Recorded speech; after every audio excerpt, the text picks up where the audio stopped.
a minha experiência nessa semana no supermercado me alegrou muito, porque assim como o Senhor Jesus ordenou, a mensagem sobre ele está sendo expandida para além dos muros da igreja. E ainda que cantada, a mensagem de Jesus está entrando em lugares que antigamente era impossível entrar e era inimaginável você, por exemplo, ouvir um cântico de Jesus, falando de Jesus num supermercado. E é necessário realmente que as pessoas conheçam, tenham um conhecimento e tenham uma experiência pessoal com Jesus. Porque Jesus é o verdadeiro sentido da vida. E eu queria encerrar a mensagem, essa série de mensagens sobre sentido da vida, falando para você que Jesus é o verdadeiro sentido da vida. Porque durante todo esse tempo que nós abordamos esse tema nesse mês, nós lembramos que as pessoas de mente secularizada, elas afirmam que a vida como nós conhecemos, ela termina aqui neste mundo. Ela acaba aqui e não há nada além da morte. Por causa disso, as pessoas de mente secularizada, elas expressam aquilo que Paulo uma vez disse: comamos e bebamos, porque amanhã morreremos. Então, para essas pessoas de mente secularizada, o único objetivo da vida é desfrutar a vida enquanto há vida. Porque haverá um momento em que a vida não mais vai existir. Então, o sentido é desfrute, carpe diem, como falam, porque vai chegar uma hora em que você vai morrer e você não vai poder desfrutar de mais nada.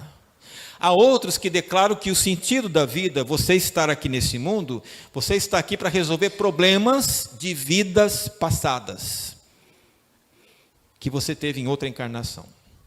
Então, na verdade, você não é você.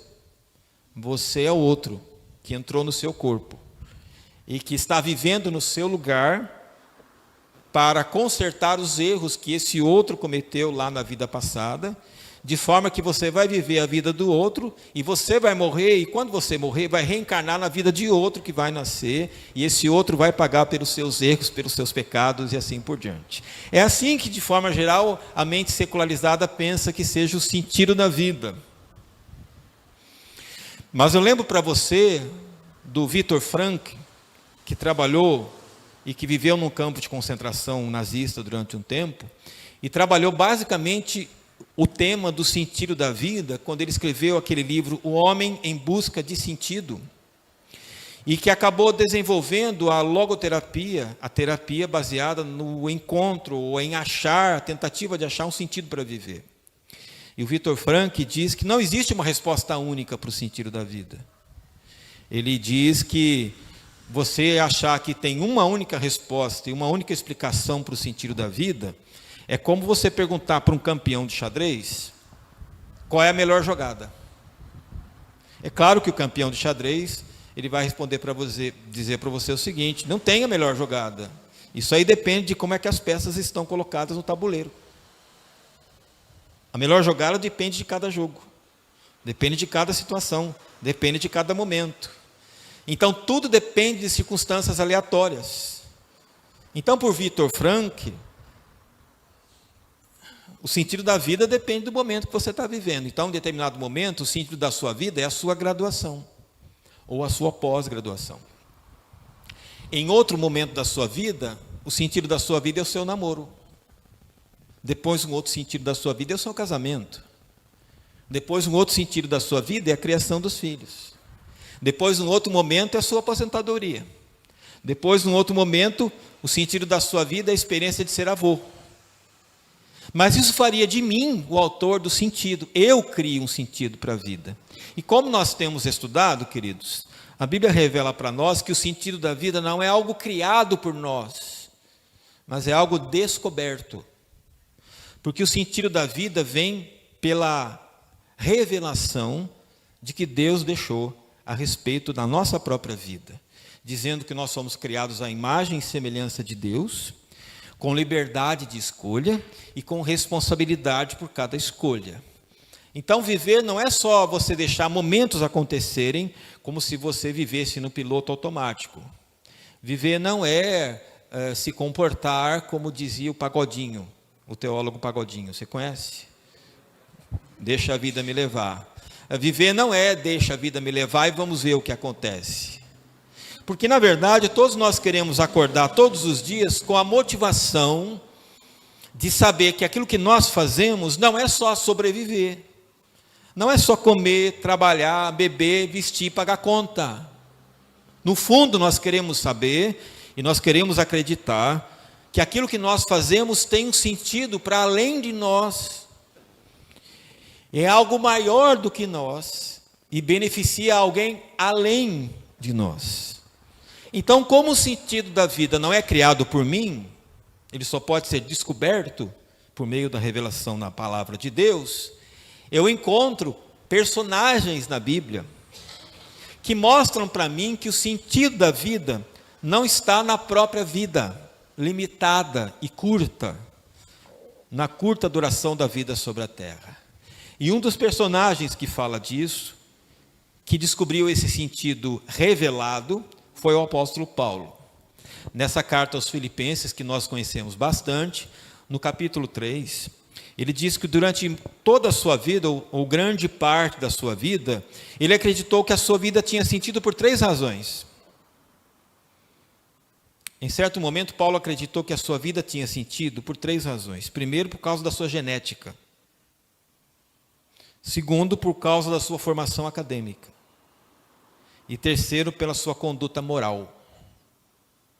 Mas quando esse apóstolo Paulo é visitado por Jesus, e Jesus se revela na estrada a caminho de Damasco, tudo aquilo que ele criou como sentido da sua vida, ele abandona, ele descarta, por causa da revelação. E depois desse encontro com Jesus, Paulo fala algumas coisas impressionantes. Por exemplo, quando ele chega ao final da sua vida, Paulo não se sente amargurado, incompleto, como se faltasse algo no fim da vida. Ele não é um velho amargurado e rabugento. Paulo chega ao final da sua vida dizendo: eu combati o bom combate, eu completei a carreira e eu guardei a fé. Agora a coroa da justiça me está guardada, a qual o Senhor, o justo juiz, dará a todos o que aguardam a sua vida. E se você perguntasse para o apóstolo Paulo: Paulo, o que é que leva você a acordar animado todas as manhãs? Ele diria para você, sem pensar: para mim o viver é Cristo, e o morrer é lucro.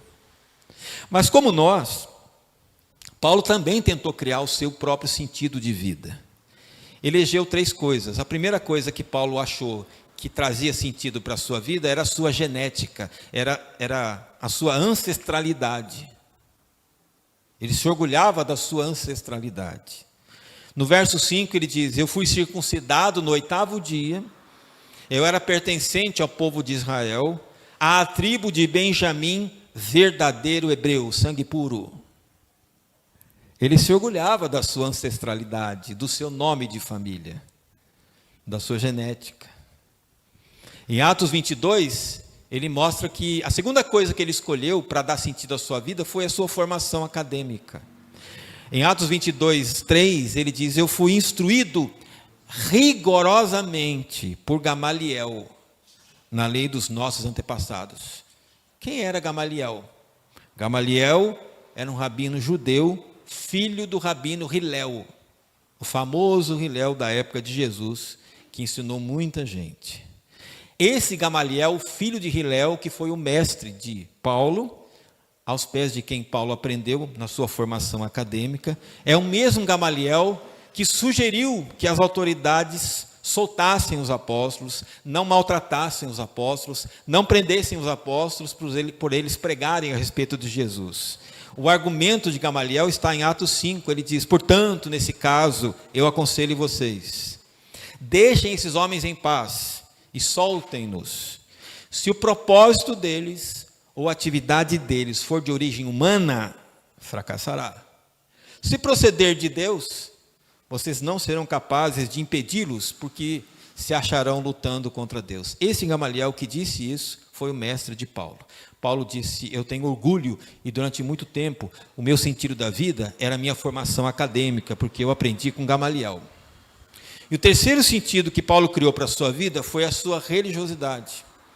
Em Filipenses 3,6 ele diz: quanto à justiça que há na lei, eu fui irrepreensível Ninguém podia apontar o dedo para mim dizendo, você pecou. Então Paulo criou esses 3 sentidos para a sua vida. Mas eu não sei se você notou. Nas 3 falas de Paulo, ele comenta sobre a sua história, e tudo aquilo que ele diz começa com eu. Eu fui circuncidado ao 8º dia. Eu fui ensinado por Gamaliel. Eu fui irrepreensível na lei. Tudo se tratava dele. E você sabe que Paulo se tornou um homem extremamente intolerante com todos os outros. Apesar de criar esses 3 sentidos. O eu estava no coração e no domínio do coração do apóstolo Paulo. Mas quando ele conhece a Cristo, esse eixo egóico muda. Muda radicalmente. E ele passa a dizer, para mim o viver é Cristo. Mas e tudo aquilo que ele acumulou? E tudo aquilo que ele criou como sentido da sua vida? E tudo aquilo que ele passou defendendo e lutando a maior parte da sua vida? Ele diz no verso 8, eu considero tudo como perda, comparado com a suprema grandeza do conhecimento de Cristo Jesus, meu Senhor, por cuja causa eu perdi todas as coisas, e eu as considero como esterco, para poder ganhar a Cristo. Outras traduções dizem lixo, refúgio, esterco. Paulo diz, em comparação com Cristo, tudo mais é lixo. Tudo mais é descartável, porque Cristo é incomparável a qualquer sentido que você tenha dado à sua história. A qualquer sentido que você tenha criado, onde o eu está, acima de tudo, no comando. Paulo lembra que Cristo é a suprema grandeza, diante de quem tudo se torna pequeno, minúsculo, inferior. Ao conhecermos a Cristo, nós não mudamos só o nosso eixo de vida, mas nós adquirimos uma nova inspiração, uma nova motivação, cuja motivação está no verso 10. Paulo diz, eu quero agora conhecer a Cristo. Eu quero conhecer o poder da sua ressurreição. Eu quero participar dos seus sofrimentos. Esses são os princípios pelos quais Paulo agora vive. Esses são os 3 novos sentidos. Esses são os 3 novos desejos que Paulo escolhe e separa para a sua vida. Então, o novo sentido, o sentido que nós descobrimos porque é revelado, brota dessa revelação de Deus para nós. O primeiro desejo, então, é experimentar Jesus. O segundo desejo é viver essa transformação interna do meu ser. E o terceiro é participar da transformação de outros ou ser uma bênção para outros. O primeiro desejo é experimentar Jesus. Paulo escreveu a carta aqui, essa carta aos Filipenses, como você sabe, de dentro da prisão, de dentro da cadeia. E é, curiosamente, uma das cartas onde nós percebemos que Paulo está feliz. Feliz. As circunstâncias dele, porém, não são nada boas, mas ele está feliz. Por quê, queridos? Não se trata mais dele. Não sou mais eu.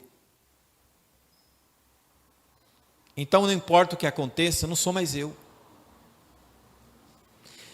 As circunstâncias de Paulo não são nada boas, a começar do fato que no sistema penal romano, o prisioneiro tinha que pagar pelos dias que ficava preso. Você sabia disso? O prisioneiro pagava para Roma estar na cadeia, você tinha que pagar. Ele tinha que pagar pela comida, ele tinha que pagar pelas roupas de frio, ele tinha que pagar as refeições, e ele tinha que pagar inclusive os guardas, que ficavam responsáveis por ele. É por isso que muitas cartas, Paulo agradece a contribuição das igrejas para ele.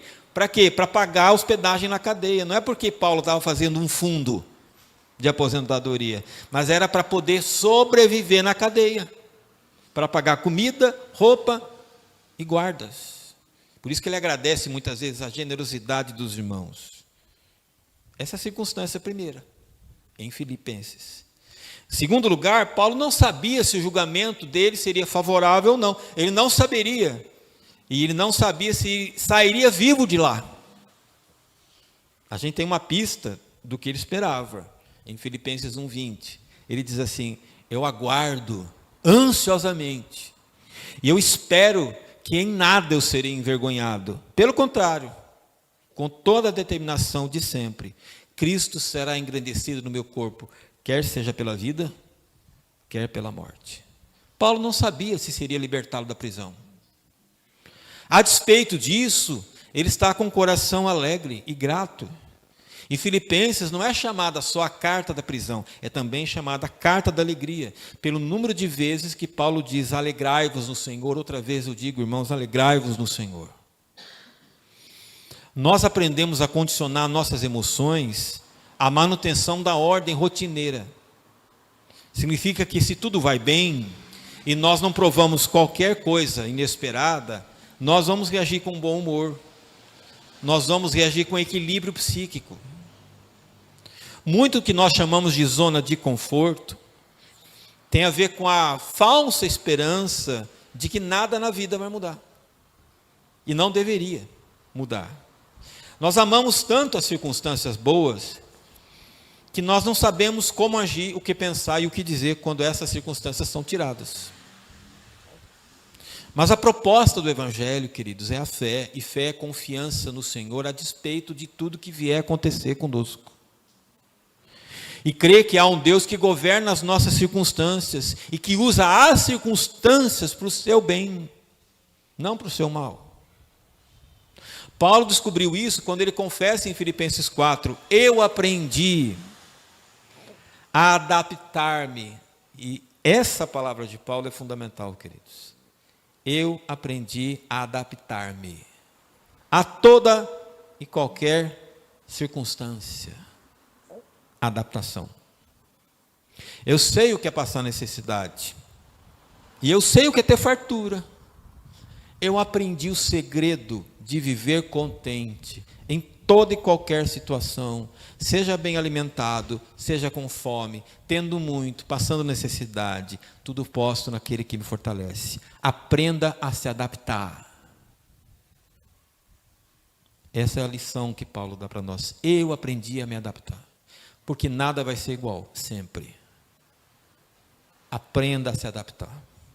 E aprenda a viver com Deus em qualquer situação. E Paulo diz, o seu primeiro desejo, eu quero conhecer a Cristo. Queridos, a gente diz que conhecer a Cristo é se converter, é se batizar, mas é muito mais do que isso. A conversão e o batismo é a matrícula. É a matrícula. Conhecer a Cristo significa que à medida que eu vou me relacionando com Ele, eu vou aprendendo uma coisa fundamental, confiar nele. E o maior desafio que nós temos é realmente confiar nele. Porque a vida vai nos mostrar muitas circunstâncias onde seremos desafiados a isto. Crer e confiar nele. Crer que Ele está na frente. Crer que Ele está acima de nós. Crer que Ele está atrás de nós. Crer que Ele está no comando da nossa vida. E entender que as circunstâncias são parte da jornada na fé. E quanto mais eu leio a Bíblia, mais eu descubro que em Jesus estão mesmo todos os tesouros da sabedoria e do conhecimento. De que Jesus é a exata expressão de Deus Pai e que Deus não é nada daquilo que eu achava que Ele era. Mas Jesus é a exata expressão de Deus Pai. De que Ele é o cabeça de todas as coisas e tudo subsiste nele para Ele. Então, ter um relacionamento com Jesus é perceber sua presença na história da minha vida, nas coisas da minha vida. É sentir sua presença quando eu estou dedicando-me a alguma coisa, no meu trabalho. É desfrutar da sua companhia quando estou conversando com alguém e, de repente, quando eu converso com alguém, Deus fala comigo através desse alguém. Quando eu começo a ouvir uma canção e aquilo mexe profundamente comigo, porque o Espírito Santo traz aquelas palavras e elas atingem alguma necessidade interna que eu sinto naquele momento. Quando leio alguma coisa, isso me faz perceber Deus. Conhecer Jesus, então, é ter essas experiências maravilhosas, semelhantes àquelas experiências que são narradas na Bíblia. Eu quero conhecer Jesus, Paulo diz, eu quero experimentar Jesus na minha vida. E todos nós queremos, queridos, e no fundo é isso que nós buscamos. Eu me lembro de uma experiência que eu tive que nunca mais se repetiu dessa forma. Nunca mais. Ela aconteceu em 2004. Eu sei exatamente o ano e o mês que aconteceu. Era uma semana, como nós fizemos aqui, semana de oração. E naquela semana eu particularmente, pedindo e conversando com Deus sobre uma questão da minha vida. E eu me lembro que eu disse para Deus assim, eu e Ele: Senhor, no domingo virá um pastor pregar aqui. E eu tinha convidado esse pastor porque seria um mês de missões. O detalhe é que eu não conhecia esse pastor. Eu falei com a secretária dele. Ele também era um pastor presbiteriano como eu. E agendei certinho para que ele viesse no domingo. E ele chegou no domingo, então até domingo eu não tinha falado com ele, tinha falado com a secretária. E eu o conheci 1 hora antes do culto. E eu levei para o culto. E naquela semana eu tinha dito a Deus: eu quero que o Senhor fale comigo, pela boca dele.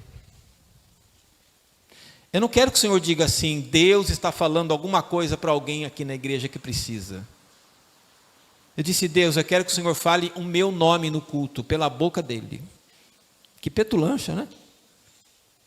Mas eu pedi exatamente isso, queridos. Ele chegou, ele foi para a igreja comigo, ele falou sobre missões, ele era diretor de uma agência missionária, ele pregou a palavra, ele foi orar pela igreja, ele orou para a igreja, e orou com a igreja, e no meio da oração ele disse, pastor Caleb, Deus manda dizer isso para você. Pum! Eu nunca mais experimentei isso, mas eu provei isso. Experiência com Jesus, queridos. Paulo diz, eu quero experimentar Jesus na minha vida, porque Jesus não é uma teoria, não é um dogma, ele é aquele totalmente outro, mas que comunica com a gente. O teólogo Rudolf Otto escreveu um livro chamado O Sagrado, e nesse livro ele diz que Deus é ao mesmo tempo fascinante e assustador, as duas coisas. E Otto diz que Deus é o luminoso. A experiência com Deus faz parte do mundo luminoso. Deus não é explicável pela razão, mas é aquele que move a nossa alma com todas as suas energias. E quem experimenta Deus sabe que Deus não é um pensamento racional, lógico. Ele é um deslumbramento. É algo que mexe com a nossa mais profunda emoção. E todas as vezes que Deus fala com alguém na Bíblia, Ele causa pavor nas pessoas e admiração ao mesmo tempo. Quando Deus se manifesta para as pessoas na Bíblia, geralmente Ele diz, não temas. Porque quando as pessoas se deparam, elas ficam apavoradas e pensam que vão morrer. Lá no Monte da Transfiguração, quando os discípulos viram Jesus, Moisés e Elias, eles quase morreram de medo. O Senhor Jesus disse, não temais. E Pedro diz, façamos aqui 3 tendas. A experiência foi tão maravilhosa que ele diz, eu não quero sair desse momento. Eu não quero perder nada disso aqui. João viu a glória de Deus lá na ilha de Patmos e caiu aos seus pés como morto. Então ele ouviu a voz dizendo, não temas. Quando Jesus andava sobre as águas, os discípulos estavam vendo aquele vulto se aproximando e eles gritaram apavorados, dizendo, é um fantasma. Jesus disse, não tenham medo. Jacó, quando acorda do seu sonho, cheio de medo, ele diz, Deus está nesse lugar. E eu não sabia. Então Deus é assustador e ao mesmo tempo é fascinante. E quando nós experimentamos a presença dele, isso dura alguns minutos. Mas são momentos que nós não criamos. São momentos que não podemos impedir que aconteçam, porque acontecem. A nossa alma fica extasiada. Nós ficamos sob impacto emocional, queremos que o tempo pare. Não é? É a graça de Deus visitando. É a mão de Deus bondosa sobre nós. Nós sentimos a sua presença sim. Mas nós sentimos, experimentamos Jesus também, sabe como? provando a dor desse mundo. É quando nós nos envolvemos com aquele que chora. É quando nós doamos para aquele que pede. É quando nós oramos com aquele que enfrenta a tragédia. É quando nós gastamos tempo com alguém que não é ouvido por ninguém. É aí que nós também percebemos a grandeza e o amor e a presença de Deus. Por quê? Porque Deus está também no meio do caos. Você se lembra em Gênesis, quando o texto de Gênesis diz que a terra era sem forma e vazia, e havia trevas sobre a face do abismo, e o Espírito de Deus se movia sobre as águas, no meio de um lugar e de um momento onde tudo era trevas, tudo era caos. O Espírito de Deus está se movendo, e depois que ele se move, o texto diz, Deus disse, haja luz, e houve luz. Queridos, então, quando nós descobrimos que o sentido da vida é Jesus, eu posso passar pela experiência de experimentar o meu Criador, que não tem nada nesse mundo que se compare a isso. Nada. O grande sentido da vida é experimentar Jesus. E o segundo desejo é viver essa transformação interior. O verso 10, Paulo diz, eu quero conhecer o poder da sua ressurreição. Preste atenção, Paulo não está dizendo, eu quero ressuscitar. Ele sabia que ele iria ressuscitar, isso é promessa da Bíblia, isso é promessa de Jesus. Não é que Paulo está dizendo, eu quero ressuscitar um dia, eu aspiro isso, não. Mas eu quero conhecer o poder da ressurreição. Qual é o poder da ressurreição? O poder da ressurreição é que ela atua naqueles cenários próprios de morte. Quer ver um exemplo? Lá em Mateus, capítulo 27 do Evangelho de Mateus, falando da morte de Jesus, o evangelista Mateus diz assim, depois de ter gritado em alta voz de novo, Jesus entregou o Espírito. Naquele momento, o véu do santuário rasgou-se em duas partes, de alto a baixo. A terra tremeu, as rochas se partiram, os sepulcros se abriram. Os corpos de muitos santos que tinham morrido foram ressuscitados. E saindo dos sepulcros, depois da ressurreição de Jesus, entraram na cidade santa e apareceram a muitos. Olha o que Mateus diz. Quando Jesus entrega o seu Espírito e morre, muitos túmulos estouram e gente que estava morta ressuscita. Jesus não tinha nem ressuscitado, tinha morrido. A morte de Jesus fez gente ressuscitar. Foi aquele grande dia, a grande noite dos mortos-vivos. Já assistiu Walking Dead? Você imagina as pessoas da cidade vendo gente morta que tinha saído do túmulo, toda cheia de trapo, andando e entrando na cidade. Imagine familiares vendo seus familiares andando de novo. Isso aconteceu quando Jesus morreu e ressuscitou. E esse é o poder da ressurreição. Jesus traz vida no meio da morte. Jesus traz vida para aquele que está morto. É por isso, queridos, que o Novo Testamento diz que nós fomos ressuscitados. E estamos assentados com Ele nos lugares celestiais. Qual é o significado disso? É que nós recebemos um tipo de vida que não é daqui. Nós recebemos dele um tipo de vida que não é daqui, mas é um tipo de vida que tem origem celestial. É o tipo de vida que João, o apóstolo, no seu evangelho, chama de Zoe. Quando a Bíblia no Novo Testamento fala de vida, geralmente ela usa a palavra bios,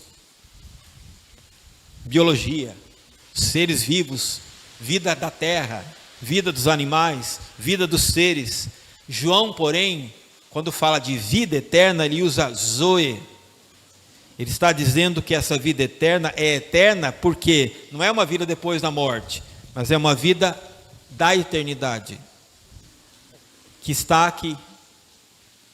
Todo aquele que se converte, ou é convertido por Jesus, começa a provar uma vida que não é desse mundo, é de lá.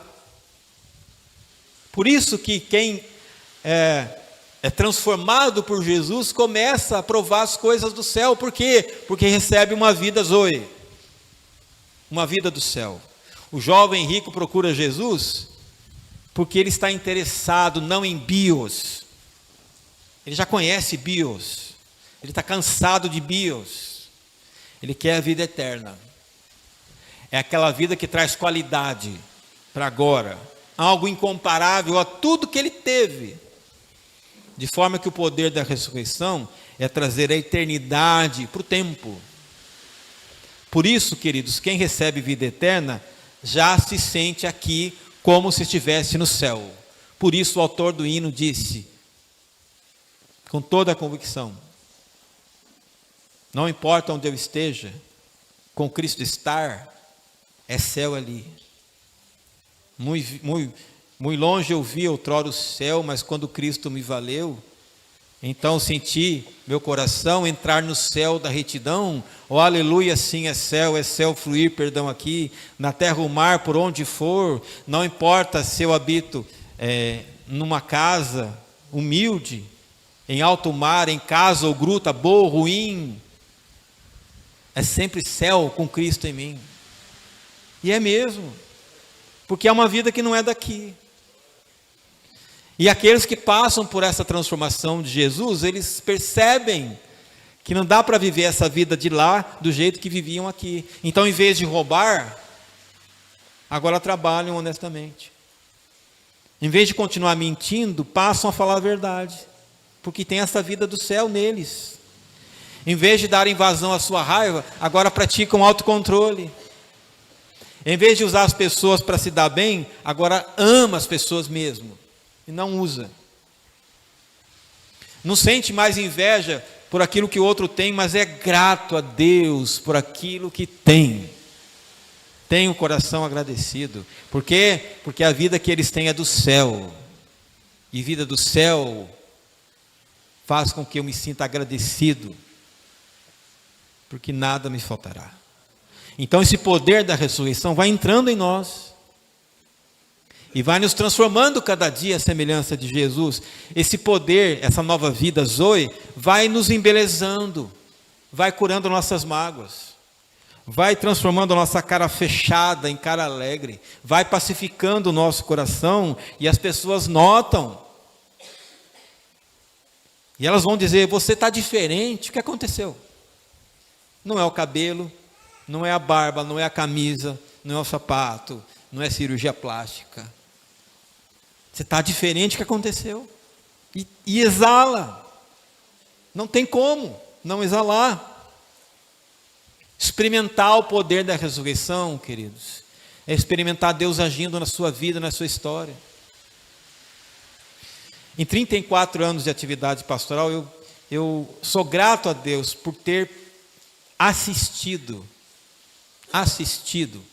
esse poder da ressurreição. Eu me lembro de um casal que eu vou chamar de Maria e João. Eles eram casados há 15 anos. E vieram a se divorciar. Ele errou com a esposa. E eles se divorciaram. E quando ele chegou para mim, o ex-marido, ele confessou que ele tinha errado. E ele amava ela ainda. E ele queria voltar com ela. Só que ela já estava noiva de outro. E ele disse, será que tem jeito? Eu falei, não sei. O que eu sei é que a gente pode fazer é orar. Vamos orar? Vamos. E a gente sentava uma vez por semana para orar. E ele pediu para orar, não pelo casamento, ou ex-casamento, ou ex-esposa, ele pediu para orar por ele, por uns problemas que ele tinha mesmo, que levaram ao fim do casamento. E a gente foi orando, isso durou meses. E ele nunca mais se comunicou com a Maria. Nunca mais se viram. Ela já estava noiva. E ele estava conversando e orando sobre tudo, e conversando sobre todas as coisas. E o tempo foi passando. Um dia ele chegou para mim, assustado, num misto de assustado e feliz. Ele disse: você não sabe o que aconteceu. A Maria ligou para mim. Eu disse: é mesmo? Ela ligou para mim e ela disse que acabou o noivado, porque ela quer voltar para mim. Aí ele disse: você acha que isso é de Deus? Eu falei: do diabo não será, né? Tenho certeza que do diabo não é. Os dois voltaram, estão juntos até hoje, mais felizes do que quando eram casados pela primeira vez. Sabe o que é isso, queridos? É o poder da ressurreição, trazendo vida onde havia morte. E esse é o Deus que nós cremos. O que estava morto revive, o que estava perdido se acha. E o terceiro desejo daquele que faz de Jesus o seu sentido de vida é abençoar outros. No verso 10, Paulo diz assim: eu quero participar dos seus sofrimentos. Vamos entender o que Paulo não está dizendo. Paulo não está dizendo: eu quero também morrer na cruz. Eu quero também ser xingado. Eu quero que os soldados romanos me punam com chicotes. Não é isso que ele está dizendo. Porque todo o sofrimento que era necessário e era nosso, Jesus já sofreu na cruz. E agora acabou o sofrimento de Jesus, ele está sentado à direita de Deus Pai. Não se trata de passar por uma crucificação, mas se trata de participar dos motivos do sofrimento, da causa do sofrimento de Jesus. Por quem Jesus sofreu? Jesus sofreu por todos que deram as costas a Deus. Jesus sofreu como consequência das nossas escolhas erradas. Sofreu por nossos pecados. Então Paulo diz: eu quero sofrer pela mesma causa. Eu quero me identificar com Ele, com o mesmo objetivo dele. Fazer o que Ele fez. É engajar-se com a missão de tornar Deus conhecido de homens e mulheres. Me dedicar então a alguma coisa que não seja só o meu projeto. Me consagrar a algo que não tenha a ver comigo, para abençoar outros e para encaminhar outros a Jesus. Porque eu quero também que eles conheçam a alegria do Evangelho, experimentem Jesus, experimentem o poder da ressurreição na sua vida, provem a paz que excede o entendimento e a comunhão maravilhosa que existe entre os irmãos. É a decisão de tocar com a mão de Jesus, abraçar com o abraço de Jesus, falar com a voz de Jesus, a todos que estão estragados, machucados e destruídos pela vida. Então, queridos, o sentido da vida, como Paulo diz para nós, não é vivê-la para o meu eu. Porque se nós vivermos para o nosso eu, o caminho disso se chama morte. Mas a experiência cristã é viver para Deus e para o outro. E se a gente não descobrir isso, não teremos descoberto o significado verdadeiro do Evangelho. O sentido da vida é viver para Deus e para o outro. Não se trata de você. Não tem a ver com você. Quanto mais você pensa em você, mais deprimido, mais triste, mais insatisfeito, mais queixoso você se torna. O sentido da vida não é você. Lembre, por exemplo, da primeira vez, os pais vão ter essa memória agora, isso para mim está vivo. A primeira vez que você pegou o seu filho ou filha no braço, na maternidade, lembra? As horas que você ficou acordado só para ver ele ou ela dormir. O cheiro gostoso que o bebê tem. E não é talco. E não é Ollie Johnson. É cheiro de bebê. Você lembra disso? A alegria que você teve de dedicar os melhores anos da sua vida a ele ou a ela. Toda aquela história de levar para a escola, brincar, trazer da escola, levar para a igreja, trazer da igreja, levar para o acampamento, tirar do acampamento, passar tempo. tudo que você viveu por eles. Nada foi custoso, difícil, sacrificial. Se eu perguntasse para você, você faria tudo de novo? Com certeza você faria tudo de novo. Isso aí se chama amor. Isso é resultado de amor. Viver com Cristo é viver isso aí. É participar ativamente de um Deus apaixonado pelo ser humano, que só quer o bem do ser humano, que quer sentir o cheiro do ser humano, que quer pegar no colo o ser humano. E que se você perguntasse para Jesus, você faria tudo de novo? Ele diria, com certeza eu faria tudo de novo. Não há nada que seja tão bom, queridos, quanto perceber que a nossa vida é uma bênção para os outros, que a nossa vida é necessária para o outro, e que até você faz falta para o outro. Como é triste aquelas pessoas que vão embora do mundo e não fazem falta para ninguém. Às vezes não, graças a Deus, porque foi. E às vezes pessoas que vão embora e deixam saudades por anos e anos e anos, fazem falta. Que eu e você sejamos do grupo que faz falta. Alexandre Magno, ou Alexandre o Grande, ele teve um exército muito poderoso, que era chamado de falange, nada a ver com a falange de hoje, né? Era a formação, falange era a formação típica militar da Grécia, da Macedônia. O exército do Alexandre era composto por várias fileiras laterais de soldados armados com uma lança que tinha 5 a 7 metros, chamada de sarissa. Os soldados eles tinham uma formação em fileiras de 6 cada fileira, e somavam 9.000 homens. Esses 9.000 eram distribuídos em 6 batalhões e formavam, olhando de longe, uma verdadeira parede de lanças. A infantaria era composta de soldados da Liga de Corinto. A cavalaria era uma das mais experientes forças de Alexandre. Havia batalhões de arqueiros, lançadores de lanças curtas, grupos formados por cartógrafos, engenheiros que eram capazes de construir qualquer coisa para subir em qualquer muro. Poderosíssimo. Mas nem tudo é perfeito. Mesmo no melhor exército do mundo. Numa das batalhas mais sangrentas, um dos soldados teve medo. No calor da batalha, o soldado ficou apavorado, achou um buraco e se escondeu. Foi descoberto.